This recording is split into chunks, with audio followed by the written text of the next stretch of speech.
எங்களுக்கு வந்து பார்த்திங்க அப்படின்னு கேட்டிங்கன்னா ரொம்ப கஷ்டப்படாமல் நாங்கள் ஈஸியாக வந்து சாமியை பார்க்குறது எங்களுக்கு வந்து அதிகமாக சக்தி தான் மனசளவில் உணவு முடியுது. உடலில் இருக்கிற எல்லா சக்கரையும் ஓப்பன் பண்ணி விட்டாங்க.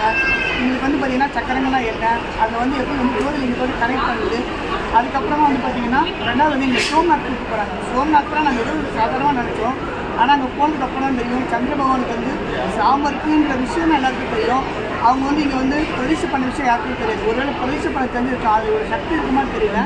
எங்களை அங்கேயே கூடயே உட்காந்து ஒரு வாட்டி 2 வாட்டி இல்லை கிட்டத்தட்ட ஒரு 5-6 வாட்டி நாங்கள் சோம்நாத் வந்து தொட்டு பார்க்குற வாய்ப்பும் நிறைய வாட்டி பார்க்குற வாய்ப்பும் எங்களுக்கு வந்து வாய்ப்பு ஏற்படுத்திக்கிறது மட்டும் கிடையாது. எங்க கூட உட்காந்து உடலில் எப்படி வந்து அந்த சந்திரபவனோட சக்தியை ஏற்படுது அப்படின்னு சொல்லி கொடுத்தாங்க.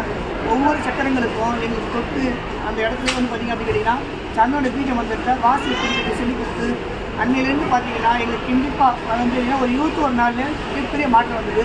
அன்னையிலேருந்து தொடர்ந்து அந்த மத பிள்ளைங்கன்னு ஜெபம் பண்ணிட்டு வரோம். அந்த தண்ணியிலையும் ஜெபம் பண்ணிட்டு வரோம். எங்கள் மாஸ்டரோட சக்தி வந்து சொல்ல முடியாமல் நாங்கள் நாளடைவுக்கு பொருளாதாரத்துலேயும் வளர்ந்துட்டு வரோம். அதே மாதிரி பார்த்திங்கன்னா பணம் எங்கே ஏதோ ஆனால் வந்துகிட்டே இருக்குது. அதே மாதிரி வந்து பார்த்திங்கன்னா வேலையில் அடிமையில் இருக்கோம். எங்களுக்கு வந்து பார்த்திங்கன்னா பதவி கிடச்சிது. இதெல்லாம் யாரோ சொல்லிலாம் நாங்கள் சொல்லலை. உண்மையிலே அனுபவத்தை உணர்ந்ததுனால அதை தான் சொல்கிறோம். யாரும் சொல்லிக் கொடுத்து இங்கே ஒன்றும் இல்லை. ஏன் அப்படின்னா அனுபவன்றது தானே நமக்குள்ளே கிடக்கணும், நமக்குள்ளே உருவாகணும். நம்ம வந்து அந்த இறைநிலைத்தன்மைக்கு உணரணும்.